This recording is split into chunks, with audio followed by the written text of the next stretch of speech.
సాధారణంగా నిద్రపోయాక ప్రతి ఒక్కరికి ఏదో ఒక కల వస్తూనే ఉంటుంది. కొంతమందికి తెల్లారేపటికి మర్చిపోతారు, కొంతమంది గుర్తుపెట్టుకుంటారు, ఇంకొందరు తెల్లారే ముందు కళలు వస్తూ ఉంటాయి. అసలు ఈ కళలు నిజం కూడా అవుతాయి అని చెప్పేసి చెప్తుంటారు. అంటే తెల్లవారుజామున ఏవైతే కళలు వస్తాయో అవి నిజమవుతాయి అని చెప్పేసి కూడా కొంతమంది చెప్తూ ఉంటారు. ఇలా కళల గురించి ఒక్కొక్కరికి ఒక్కొక్క అభిప్రాయాలు ఉంటాయి. సో అయితే మనం ఈరోజు ఈ టాపిక్లో ఎప్పుడు ఎవరు వస్తే ఏమవుతుంది అనే దాని గురించి మనం మాట్లాడుకున్నాం. కొందరికి కళలో పాములు వస్తుంటాయి, మరి కొందరికి దెయ్యాలు వస్తుంటాయి, మరి కొందరికి దేవుడు వస్తుంటాయి. ఇలా రకరకాలుగా వస్తుంటాయి మన కళల్లో. అయితే అన్నింటి గురించి ఇప్పుడు మనం చర్చించుకోలేం కదా, అందుకని చెప్పేసి ఒకవేళ మన కళల్లో దేవుడు వస్తే ఏమవుతుంది అని చెప్పేసి మనం చూసుకున్నాం.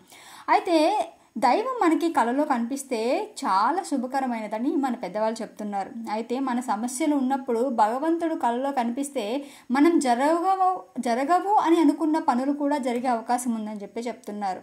అలాగే ఒక్కొక్కసారి కష్టం వచ్చినప్పుడు మనం దేవుడికి మొక్కుకుంటాం కదా, సో ఆ కష్టం తీరగానే మళ్ళీ లౌకిక సంబంధమైన విషయాల్లో పడి మర్చిపోతూ ఉంటాం. ఈ మొక్కుని అంటే కొన్ని ఏవైతే మొక్కులు అనుకుంటామో ఆ మొక్కుని గుర్తు చేయడానికి కూడా మనకు భగవంతుడు కళలో వస్తారని చెప్పేసి మనం చెప్తూ ఉంటారనమాట. అయితే మనకి ఇష్టమైన దేవుడు మనకి కళలో కనిపిస్తే ఆయన ఆశీస్సులు మన కుటుంబానికి ఎప్పుడు ఉంటాయని చెప్పేసి కూడా మన పెద్దవాళ్ళు చెప్తూ ఉంటారన్నమాట.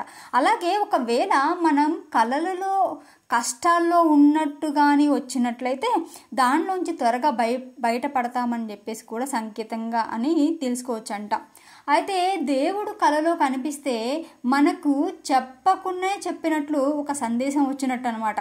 అయితే మనం ఏదైనా ఒక విషయం నిర్ణయం తీసుకోవడంలో సతమతం అవుతున్నప్పుడు మన అంతరంగాన్ని నమ్మితే ఆ సందేశం కూడా ఆయన దేవుడి నుంచి వచ్చినట్టు కూడా మనము తెలుసుకోవచ్చు అంటున్నారు మన పెద్దలు. అంటే మనము మన మనసుకి మనకు ఎలా చెప్తే అలా చెయ్యాలని దానికి అర్థం అనమాట. అయితే ప్రతిసారి కళలో కనిపిస్తున్నారంటే ప్రతిసారి ఏదో ఒక మంచి జరుగుతుందని భావించొద్దు. అయితే మనం దేవుడికి ఏదైనా మొక్కు చెల్లించాల్సి ఉన్నప్పుడు ఆ మొక్కుని గుర్తు చేయడానికి కూడా మనకి దేవుడు కళలో కనిపిస్తారట.